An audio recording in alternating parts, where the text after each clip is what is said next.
Calores.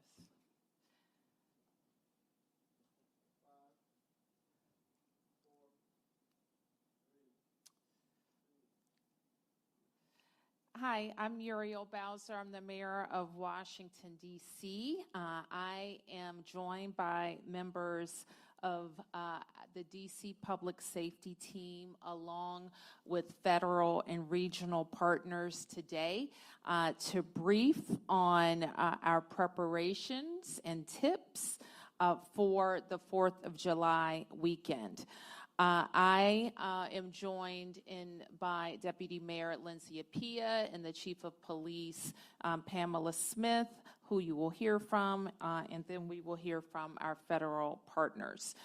So this is shaping up to be a very busy weekend in Washington, D.C., which we like. It's an exciting time. On the 4th of July, you can expect major events in the district, including our local neighborhood 4th of July festivities on Capitol Hill for the traditional Barracks Row 4th of July parade, as well as in the Palisades for All-American 4th of July parade that so many of us enjoy. The 4th of July district concert will also be held on Pennsylvania Avenue. The National Park Service fireworks show, the National Fireworks, will kick off on the National Mall. The Nationals will be playing a game at Nats Park. So there's a lot going on. We are proud, of course, to be the nation's capital and host to the federal government. And a highlight of that pride is the national fireworks. This is obviously the year before the semi-quincentennial, so we know that there is going to be an eye from all planners about how next year's event will go as well. So our goal continues to be that everybody has fun, stays safe, and enjoys the holiday, whether they are coming downtown to the mall, one of the neighborhood activities, or whether they're enjoying each other in their backyards or other community events. You will hear shortly from the U.S. Park Police about the lead safety operations that are in place. So please keep in mind that there will be numerous closures around the district, so we strongly encourage everyone to use Metro or other public transportation where possible. And Randy will say more about Metro operations, including the free Metro operations. So with that, I want to thank you for being here and for helping us make the 4th of July a safe and enjoyable celebration in the district. So now I want to turn to Chief Smith, who will be followed by Chief Taylor from the United States Park Police, Assistant Chief Kelleher from DC Fire and EMS, Director Osborne from DCH SEMA, and to close with Randy Clark from Metro. Chief. Thank you, Mayor Bowser, and good morning, everyone. As we know, the 4th of July is a joyous time when our city pulls out all the stops to celebrate the birth of our nation. And I am here to say today that we are ready. We want our residents, our neighbors from across the region, and visitors from across the country to come out and enjoy one of the biggest celebrations of the year right here in Washington, D.C. As is the case every year, Independence Day is a full activation for the Metropolitan Police Department. It's an activation where we will have additional officers around all of our major events while also ensuring our ability to respond to calls for police service across our city.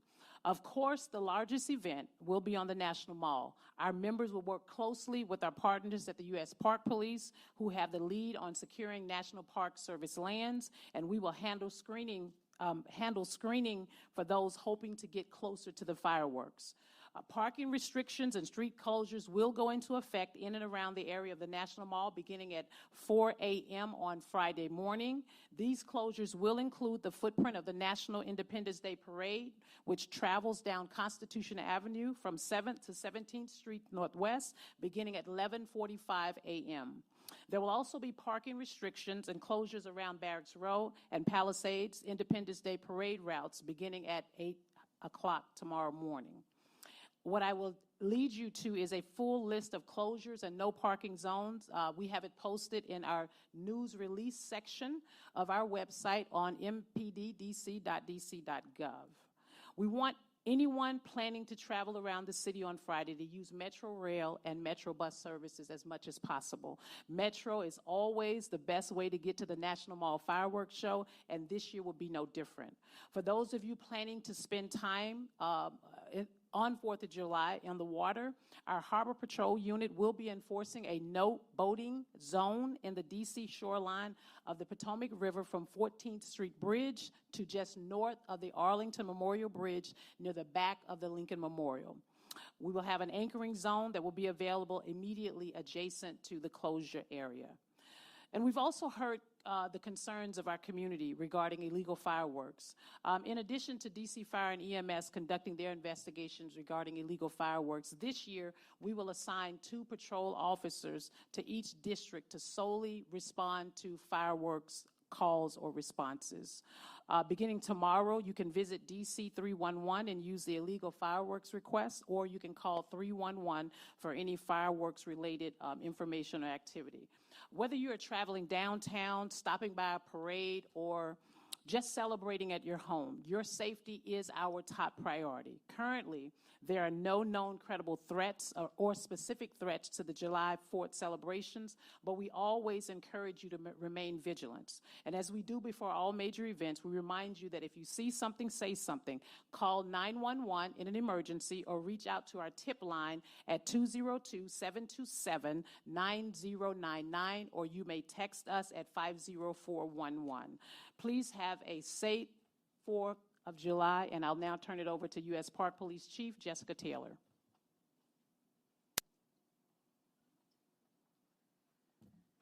Good morning. The United States Park Police is committed to ensuring a safe and fun day for everyone that visits the National Mall for Independence Day tomorrow. Whether this is your first time visiting or you come every year, we are excited to welcome you to America's front yard.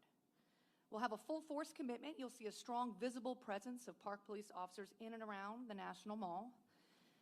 Specifically, nothing happens in this city without partnerships. So I want to thank a couple of our partners that are adding some extra officers to help us out. Obviously, DC's MPD, the FBI, Montgomery County Police Department, Arlington County Police, Prince George's County Sheriff's Office, Virginia State Police, MWA, Metro Transit Police, and the Bureau of Engraving and Printing.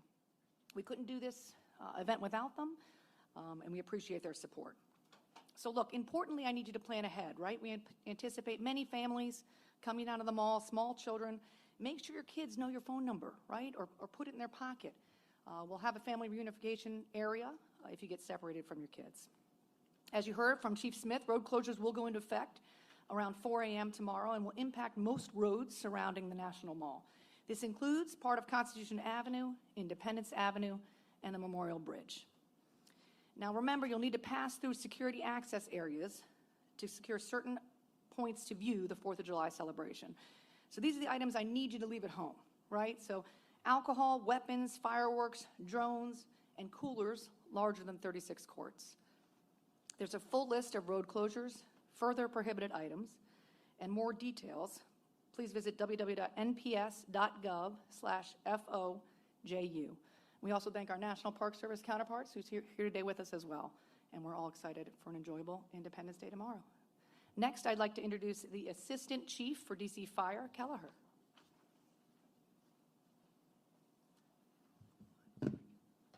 Thank you, Chief. Independence Day is a time for gathering, reflection, and celebration, but it's also a time when safety must be on top of our mind, especially when it comes to fireworks and heat-related emergencies in the District of Columbia. This July the 4th, the District of Columbia Fire and EMS Department will be staffing an additional 71 units and an additional 246 personnel above our normal daily roster. So let's talk about fireworks safety. The safest way to enjoy fireworks is simple. Leave them to the professionals. Every year, we see the consequences of unsafe use. The most common injuries and the most common areas we see injuries are to hands and fingers that rate a 36%. Head, face, and ears rate a 22%. And never be fooled by the so-called harmless fireworks. Even sparklers have caused 1,700 emergency room visits, many involving burns. In fact, burns make up 37% of fireworks-related ER visits. Fireworks also start fires, thousands every year across the nation.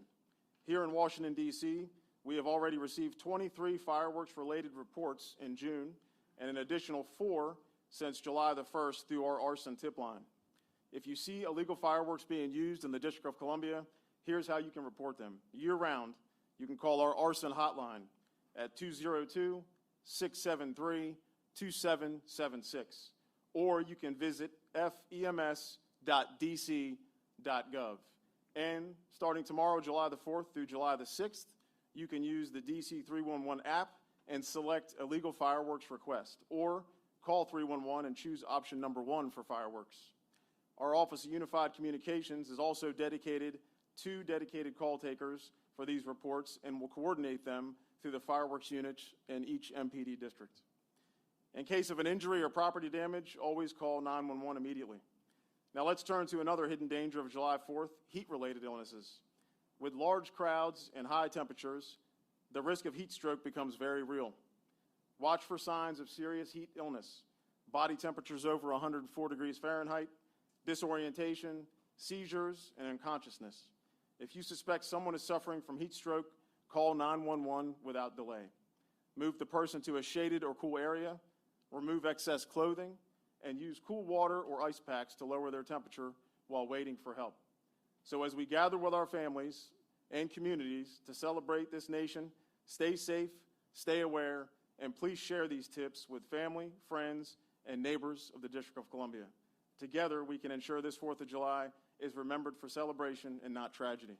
Thank you, and have a safe holiday. I would now like to introduce Homeland Security and Emergency Management Agency Director Clint Osborne. Good afternoon, everyone, and thank you for being here. As we prepare to celebrate Independence Day in the district, we want to ensure that everyone can enjoy the festivities safely while staying informed about any potential impacts to your plans. Our public safety teams across the district, including DC Homeland Security and Emergency Management, the Metropolitan Police Department, DC Fire and EMS, all of our federal partners, we've been working closely together to ensure a safe and secure environment for all residents and visitors. We encourage everyone, as the chief said, to stay hydrated, wear sunscreen, and take breaks in the shade as you enjoy outdoor events, especially given the warm temperatures forecasted this weekend. Our temperatures are going to be in the high 80s. Our humidity should be relatively low, so it should be a great day to be out on the mall, but a little bit of prevention in terms of preparing yourself and your family can go a long way. We also want to remind everyone to sign up for our Alert DC messaging at alertdc.dc.gov. Alert DC is the district's official emergency notification system, providing real-time updates on severe weather, traffic disruptions, public safety incidents, and event-related updates you may need during the 4th of July celebrations.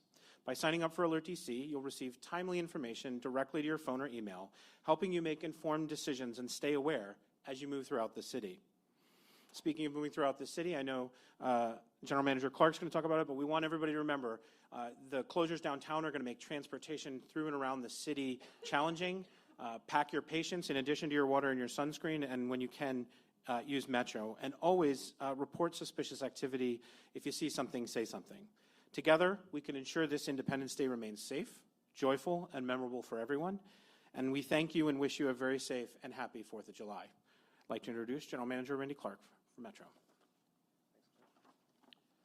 Hi, good morning, everyone. Well, first off, thank the mayor for having us here today. As always, just such a great partnership between Metro and the district, and of course, all of our federal partners who we work with on a daily basis. And I'm joined with Chief Anzalo. A couple things to point out. I think it's been clear by everyone that has spoken, from the mayor all the way through, the best way to enjoy the July 4th festivities is to take Metro. And, so to celebrate America's birthday, travel on America's Metro system is what we're really saying. We are going to have a lot of extra service. As the chief said, all hands on deck for MPD. For us, it's all hands on deck for the whole organization. This is our kind of annual Super Bowl here for Metro. It's one of our busiest days of the year, and it's a very significant event that we're really proud to deliver for our community. So a lot of extra service, especially after 5 p.m. We'll be ramping up significantly. Also after 5 p.m., we are going fare free. The board announced that. So our goal here is to get everyone around and enjoy this fantastic celebration. Before that, you can also use what we call tap, ride, and go, so credit and debit card. It's another option, especially for maybe some infrequent travelers on Metro to use to get around the system. We encourage you to download and use Metro Pulse. It's our app for all of our real-time information. You can do live chat with anything that you might have on the system. A couple other things to mention. We are now open until 2 a.m. on weekends. We just started that 2 weeks ago. So Friday and Saturday night are open till 2. We open now earlier on the weekends as well at 6 a.m. So while July 4th is the big celebration on the mall, we also have Beyonce concert later. So we are prepared for a lot of crowding related to that. It's at Morgan Boulevard, but we expect to be okay for the 2 a.m. close. We'll be watching her concert on Monday on the 7th, and if we have to stay open later, we will do that to make sure everyone can get home safely as well. You'll also notice we have Metro-wrapped vehicles that we always do for 4th of July, so both rail, bus, and our Metro Access vehicle wrapped out there, and you can track those on our live tracker. And obviously, the safety part is our core value here at Metro, and that's the thing we're most concentrated on. So while Metro is a 7-year low for crime, and actually currently this year is on track for the lowest crime year in the history of Metro, we are going to be out with full force. We ask people to text MTPD with any information, which is 696873. We also have an enormous amount of uniformed staff. As the chief said, if you see something, say something. We are very prepared, but we need everyone in the community to be vigilant, and we are here to deliver a fantastic 4th for everybody. So again, thanks, Mayor, for having us. Look forward to any further information anyone needs. Thank you.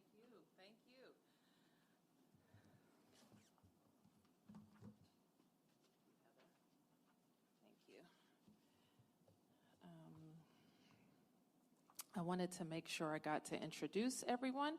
And Heather McGaffin, our director of OUC. So she is representative of a lot of people that are going to be answering 911 and 311 calls throughout the weekend. So thank you, Heather, for being here. And I want to introduce to some the new chief of the United States Capitol Police, Michael Sullivan. So please welcome Michael to our public safety team in the National Capital Region. So with that, we'll take a few questions. Yes, please introduce yourself. Oh, thanks. Hi, my name is Juan. I'm from the Washington Post. I have 2 questions, one directed to Mayor Bowser and another to Chief Pamela Smith. My first question is, to Mayor Bowser, can you say any more about the shooting of the congressional intern on Monday night? And are you worried about any political fallout from Congress members who are talking about using this incident and crime in the city as a way of retracting the district's? Well, let's stay on July 4th. Yep. Questions about the checkpoints. Yep. Can somebody just tell us where they are, what time they'll open? Sure. So we're going to have 6 different checkpoints. Their locations, because I'll muddle it up here in front of everybody, but the locations are on the website I gave, right? nps.gov/FOJU, right? 4th of July, first 2 letters of each. What time do they open? I'm not sure what time they open. 2 p.m. I just found out from a secret viewer in the back. Yes, 2 p.m. Thank you. And I just had a quick question about Metro. Are Metro buses free as well after 5 p.m.? Yeah, Mark, all services, so Metro Rail, Metro Bus, and Metro Access after 5 p.m. will be free fare. Raphael with Channel 9. Are there any changes this time around? Especially, I did notice, and forgive me if I'm wrong, but extra fencing going up around the National Mall area that I'm not used to seeing, but perhaps it's been a lot of 4th of July. Right. I don't know that it's related to the 4th of July. I'm told by the chief that United States Secret Service requested that it go up around the White House, and it may be related to foreign visits. Yeah. Mayor, are you planning to go to the Beyonce concert? No. I'll be right here in the best city in the world. I was going to make a joke when Randy said it was Beyonce was coming, and I was going to say, where, RFK? So, soon. Can I, Yes. I want to ask, I don't know if, I guess the chief can answer this. Having the 2 officers patrol for illegal fireworks, is that new for the district this year, or is that something done before? It is new. We started it, we kind of did it last year over in our 7th district, and we thought it was a useful tool. We know we get a lot of calls for fireworks, and to ensure that we're also providing support to the residents, but also to fire and EMS, we thought it would be appropriate to have 2 police patrol officers respond solely to firework calls. We know we get a lot of those. Was there like an impetus first? I know there was an apartment building last year, wasn't there? Up in the 4th district. Yeah, and I think Councilmember Louis George and I talked about that last night. But this decision was made earlier during the week as we were planning for our July 4th activities. And then also wanted to ask, with regard to what to look for, obviously we're in a heightened threat environment. I know you said specifically no threat to 4th of July celebrations in D.C., but what can you tell people? We're in the city where we still don't know who left the pipe bombs outside of the Capitol, or the DNC, I should say, and the RNC. What do you tell people to look out for? What is suspicious activity? I think you have to use your moral compass, right, and your own values. As if you feel uncomfortable about something or anything, just pick up the phone and call 911. That's what we're there for. Again, there are no credible threats, but I mean anything that's unusual for you, anything that you might see that shouldn't be in a particular place, whether it's a bag, any of those things, you should pick up the phone and contact us and allow the law enforcement personnel to determine what that, what indication that might be or what that situation might be. So we're asking, again, everyone to be vigilant, hyper-vigilant, if you will. If you see something, say something. Question for OUC. You have software that can pinpoint people calling 911 from cell phones. How critical is that now in this day and age where you have huge crowds down in the mall and people need help right away? Can you talk a little bit about that? Sure. So thank you. We have software that can pinpoint some callers, not all callers, and it's required that it be a 50-yard radius. So when you think about hundreds of callers or thousands of people down on the mall, it's going to be really hard. So what we're going to do tomorrow is we're going to ask folks to find locations, look for landmarks, and that's going to be really critical. It's not just going to be about the location. It's going to be an interactive conversation with our call takers about things that they're seeing and going to a landmark where, if they can, where they can meet the responders. Washington Times. Piggybacking off the threats question from earlier, maybe this is better for the chiefs, but the FBI and the DHS put out a bulletin this week warning about potential lone wolf attacks in the same vein as the New Orleans New Year's Day attack. Just wondering, I think they they specified New York City and San Francisco in that bulletin, but wondering how applicable it is to the district and what you guys can do to account for that. And so, as you know, we work very closely with all of our federal partners and local and state partners when we're planning any large-scale event such as July 4th. We are very well aware of some of the activities that obviously happened at the early part of this year in New Orleans as well as in out west in California.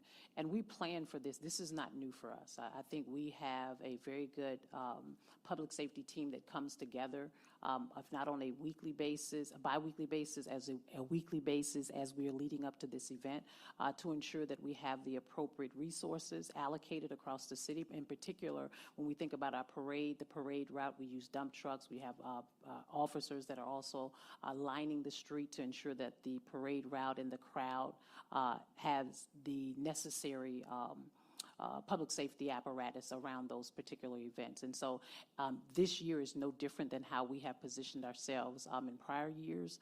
And I'll say the bulletins do come out. We pay very close attention to those bulletins, but we're also in conversations daily. I mean, even this morning I was in conversation with FBI, WFO, ADIC, Steve Jensen, again, having conversations about what they may be seeing and what our other partners might be seeing at this time.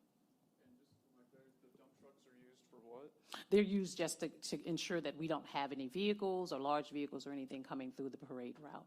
We do that every year. It's nothing new this year. Yep. Ashley, ABC7.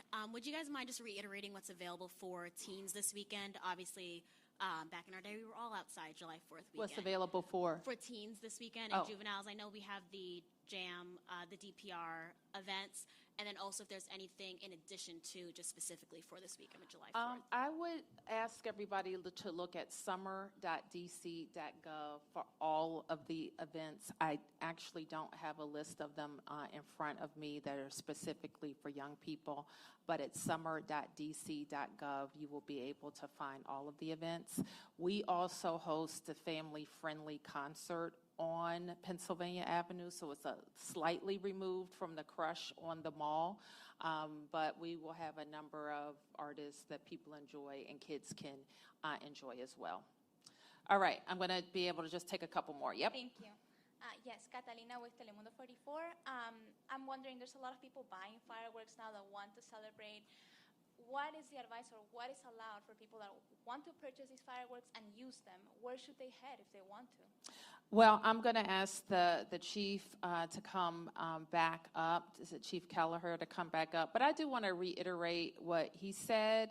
There's no better display than right on the National Mall. It's free. You can even ride down for free. You can enjoy a lot of festivities. There will be concerts. There will be, some restaurants will be open.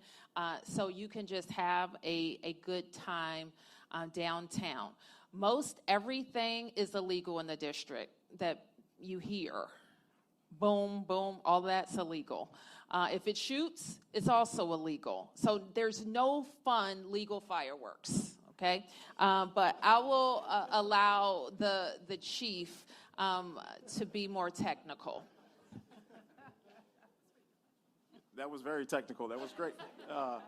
As the mayor said, anything that explodes, anything that's a projectile, basically anything you can hear is illegal. So same type of reporting mechanism. You can call the arson tip line, 202-673-2776, or again, starting tomorrow through the 6th, calling 311 to report those illegal fireworks.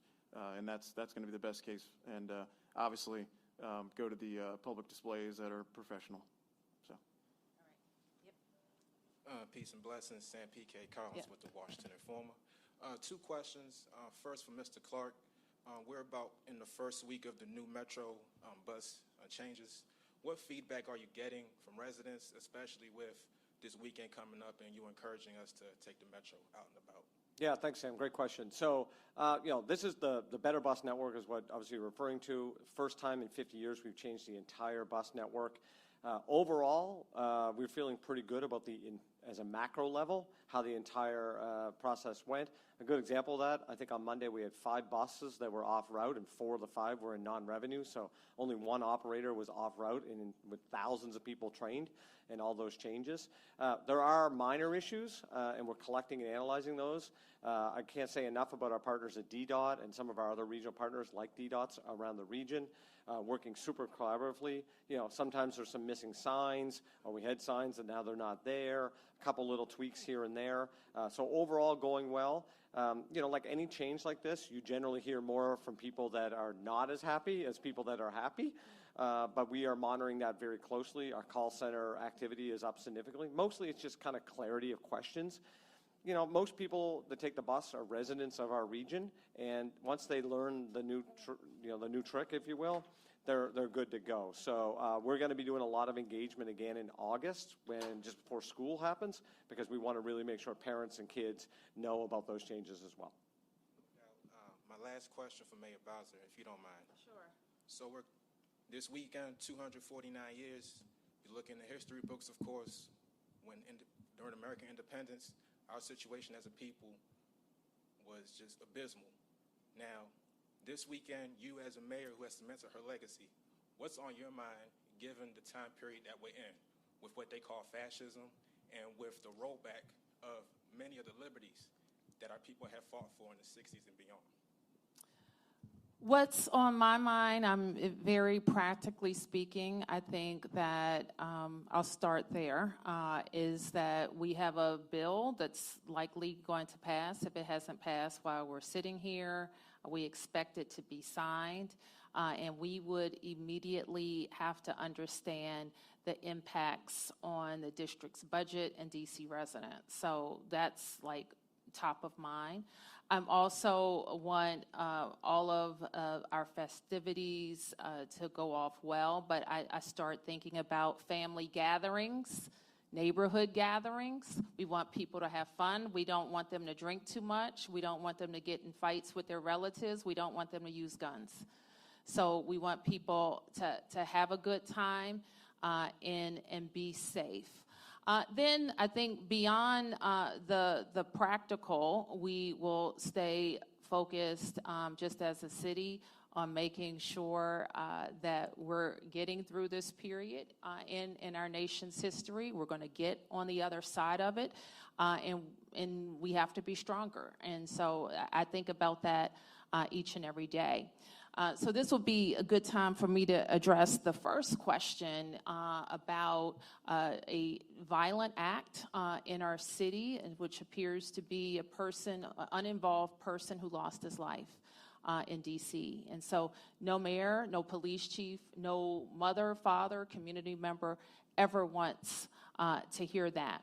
I know that the chief and her team are engaged in an investigation, and it's our pledge to bring whoever is responsible to justice. Okay, I can take a couple more. You haven't asked? Yes.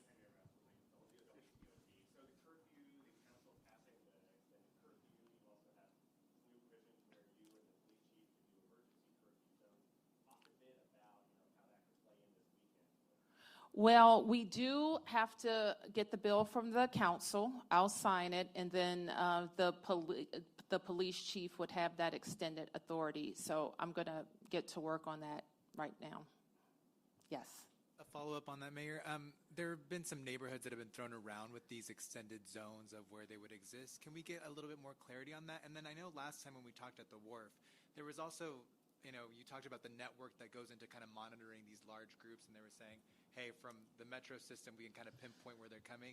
Just to walk through, because obviously this is going to be like the perfect scenario where it's a celebration, there's a lot of stuff to do in the city, and people could be coming from all parts of. Sure. Let me ask the chief to just kind of address how the Real-Time Crime Center and partnerships around the region help us keep an eye on things. And I don't think there's any secret into the areas where we've had large youth disturbances. And so I would suspect, though, the legislation lays out what's necessary for the chief to make that type of determination. Thank you, Mayor.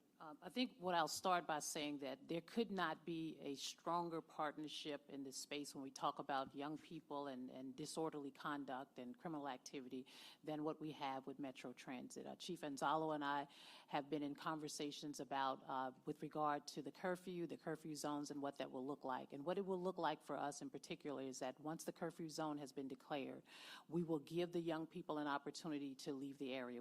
And we have to be mindful that they're not adults, they're kids, so we have to give them time to leave the area. The most important thing is making sure for us is that we have great communication with Metro Transit so that they can be prepared to deal with the large crowds that are coming down the escalators onto the platforms and onto the trains, which is really important for us, where we have a memorandum of understanding where we allow some of our police officers to work alongside Metro Transit police as well. When we think about the curfew itself, clearly there are several areas around the city. It doesn't always stay in one the kids don't always kind of come in one location. I think the one thing that I really want to be clear about is that curfew is a violation. It is not a criminal offense that requires us to arrest young people, right? And I want to make sure we're clear about that. It is a violation, and what that means for us is that when we declare an area a curfew zone, we give the opportunity for the kids to leave the area. We will, at that point, those kids who refuse to leave the area, we will actually follow the same guidelines that we do with curfews, right? Take them, place them in the vehicle, transport them to YSC, drop them off, and have the parent come to pick them up. And that will be the same format that we'll have. If, of course, young people are engaged in criminal activity, we will take the necessary steps to do the arrest and place the charges and go from there. Okay. Yes, sir. Can you provide any update on the investigation into the fatal shooting of the intern? Is there any progress on that investigation that you can update? So what I can say is that right now we are working very, very closely with ATF as well as the FBI. We do have some good video footage, and I say good video footage that's a little grainy, so we're bringing in the FBI to kind of help enhance the video solution so we can see a little bit better. We did find and recover the black Acura in one of our neighboring jurisdictions, so we're working with that area, and we're also working with ATF with regards to the ballistics. So our major crimes division unit detectives are really doing some great work in making sure that we can kind of bring this case to a close. Well, I think right now it's really grainy.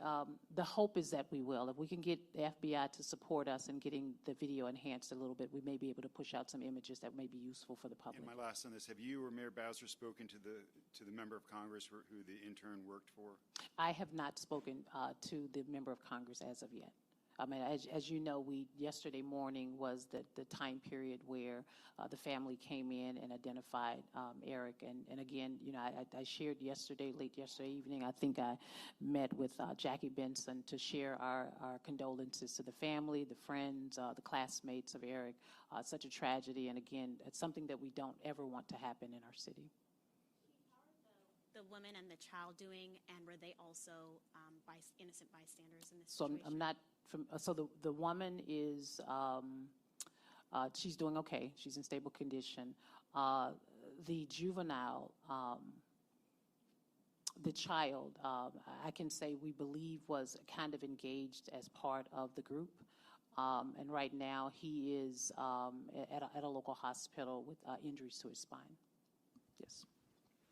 Chief, my colleague on scene this morning was reporting that there were different locations where the victims were. Is this to say that this was a rolling thing where suspect or suspects are shooting and it was going for a while, block or two? Can you describe that? That's not based on my account of what I've viewed on the video as of right now. What I can say is that we believe that the two groups had an altercation that did not result initially in gunfire, but what we do know is that at the location in the 1200 block of 7th Street Northwest is where where the gunfire took place. I will not say an exchange of gunfire, but where the gunfire took place.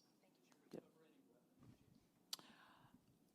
So we recovered an object. We're still trying to determine what that is based on the video. And when I say recovered, we've seen some images. We have not physically taken into custody any guns, knives, anything like that, but we do have some video image that may help us along the way with discovering whether or not a gun was used in this particular case. Thank you. Okay. All right.